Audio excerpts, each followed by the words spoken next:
RCF.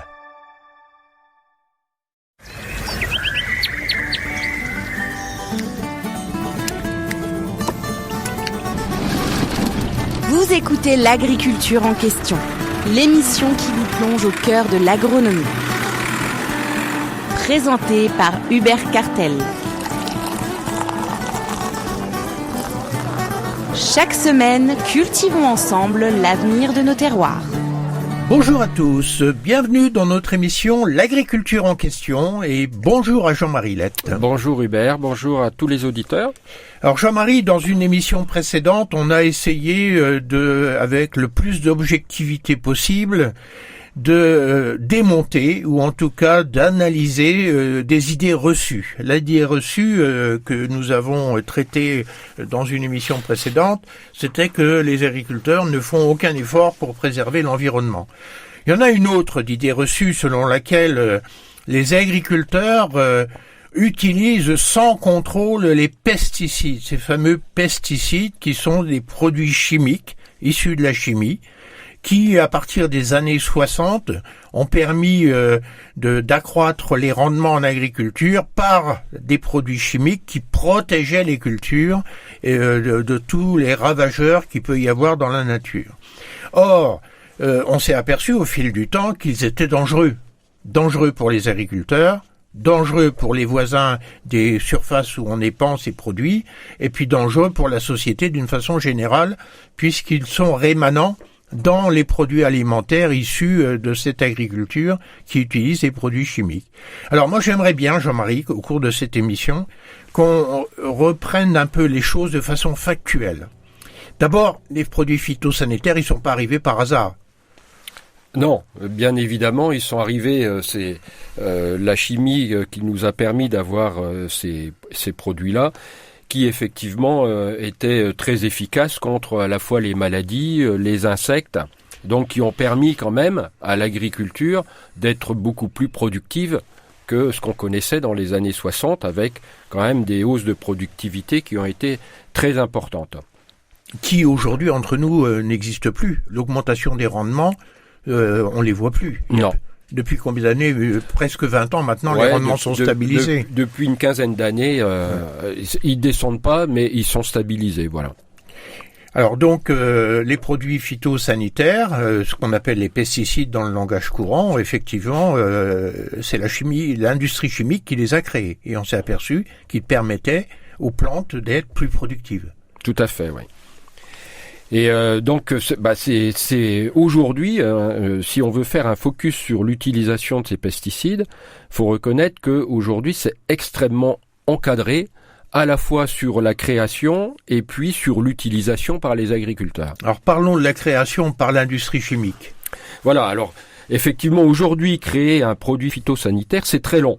C'est très long, ça peut durer entre 10 et 15 ans, et c'est extrêmement coûteux. En moyenne, on estime que ça coûte entre 200 et 300 millions d'euros pour produire une molécule. Donc ça, c'est le travail des laboratoires. Ça, c'est le travail des laboratoires. Alors les laboratoires, effectivement, compte tenu des coûts engagés et de la durée du temps nécessaire, eh bien, ils sont plus nombreux. Il y en a plus beaucoup. Ils sont quoi, une dizaine sur la planète? Exactement, c'est à peu près ça. Ils sont une petite dizaine sur la planète et c'est des groupes mondiaux. Alors c'est les fameux Monsanto, les BASF, voilà, il y a des géants, des Suisses, des Allemands, des Américains, des Chinois, et puis c'est à peu près tout, et puis quelques Indiens. Donc ce sont des monstres. Ce sont des monstres qui vont plutôt orienter leurs recherches sur les grandes productions, parce que bien évidemment il faut amortir. Ensuite, quand la molécule est découverte, il faut l'amortir sur des grandes surfaces. C'est-à-dire des productions qui ont un nombre très important d'hectares sur la planète, voilà. Parce que c'est un marché mondial. Du blé, du maïs, du soja, les grandes cultures. Des grandes cultures. Et ce qui pose d'ailleurs un problème aujourd'hui, c'est que toutes les petites cultures, eh bien, elles n'ont plus, il n'y a plus de recherche autour de nouveaux produits pour contrôler ces petites cultures.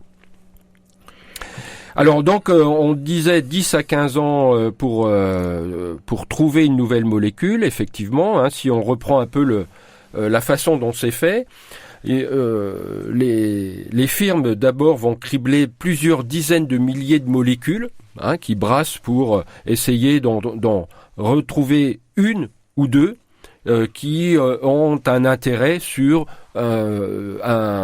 Donc là, on fait des tests sur des cultures, c'est des cultures qui sont mises en difficulté par un ravageur.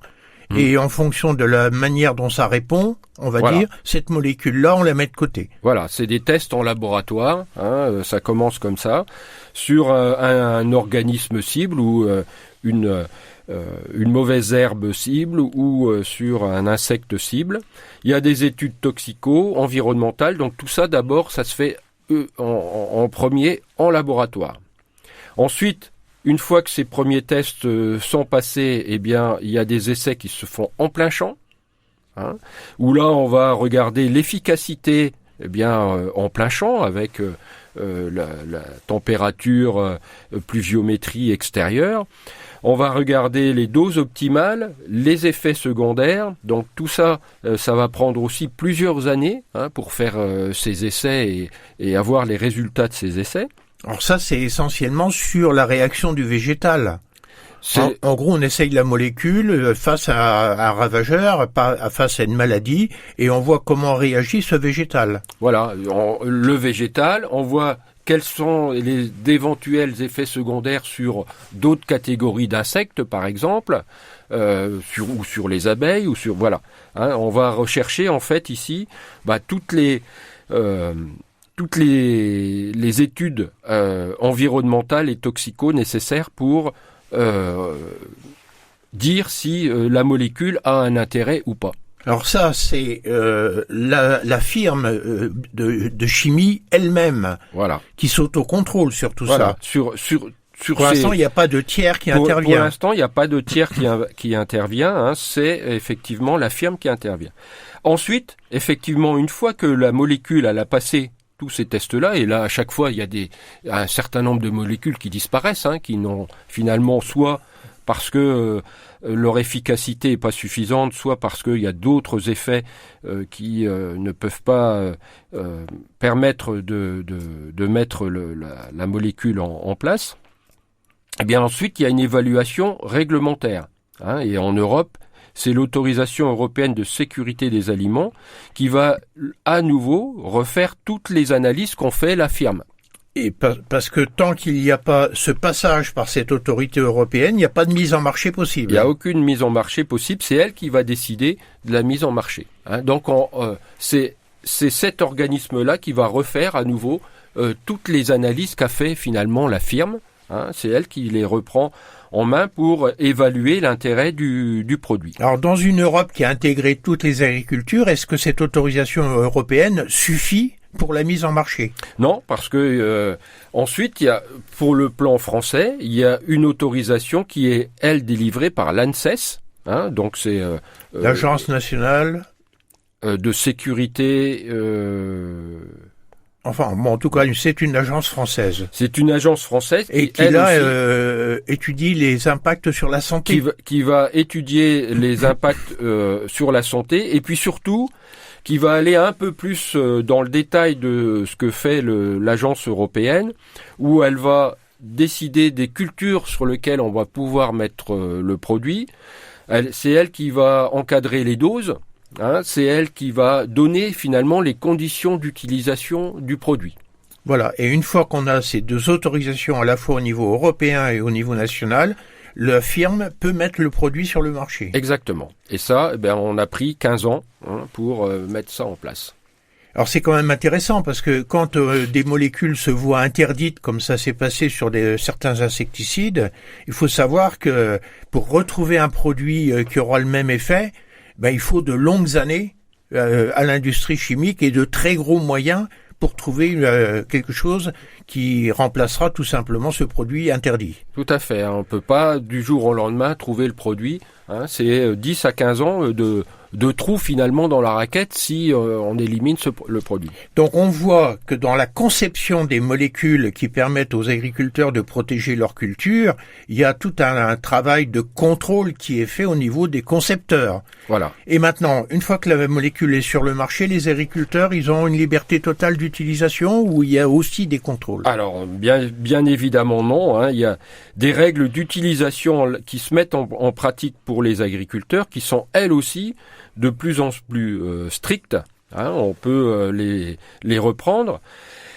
Bien évidemment, l'agriculteur va devoir suivre en fait les conditions d'utilisation qui ont été délivrées par l'ANSES, les cultures autorisées, les doses, les conditions d'utilisation. Tout ça, c'est défini produit par produit et l'agriculteur doit s'y tenir. C'est comme la notice d'un médicament. Pareil, hein, des mélanges non autorisés, il y a un certain nombre de choses que l'agriculteur doit suivre.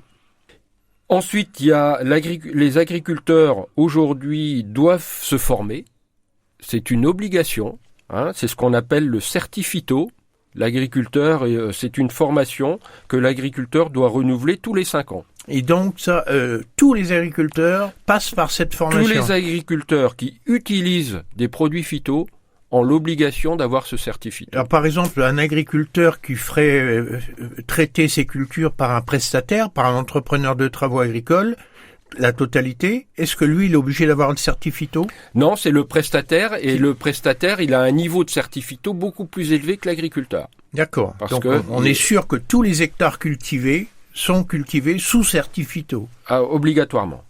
Aujourd'hui, c'est le cas dans toute la France. Donc ça, formation obligatoire, des conditions d'utilisation qui sont spécifiques à chaque produit, hein, on l'a déjà évoqué tout à l'heure, mais ça va loin, hein, puisque il y a un nombre de traitements limité, souvent, pour les produits. Il y a une période d'application, c'est-à-dire l'agriculteur, il doit se conformer à un traité avec tel produit de telle date à telle date. Des conditions météo qui doivent être respectées. Voilà. Des délais avant récolte. C'est-à-dire, vous n'avez pas le droit de traiter avec ce produit-là 30 jours, 50 jours avant la récolte. Des interdictions pendant la floraison pour certains autres produits. Donc, vous avez toute une panel, produit par produit, où l'agriculteur doit se conformer à ce qui est retenu comme condition d'utilisation. Et puis il y a ces fameuses zones de non-traitement, là, les distances des habitations. Tout à fait. Hein, l'agriculteur n'a pas le droit en fait d'intervenir, de traiter ces cultures entre 5 et 20 mètres selon les produits. C'est ce qu'on appelle les zones de non-traitement. Alors, ces produits-là, ils sont achetés à la coopérative ou chez le négoce et sont stockés à la ferme. Est-ce qu'il y a des conditions de sécurité imposées pour le stockage? Voilà, et effectivement, hein, c'est ce qu'on appelle le local phyto, un local qui doit être ventilé, qui doit être fermé à clé, qui doit être indiqué. Hein, donc, il y a toutes des règles et qui sont contrôlées d'ailleurs régulièrement. Chaque agriculteur doit avoir dans sa ferme ce local phyto spécifique. Donc il y a un contrôle des quantités qui peut être fait à tout moment dans son local phyto.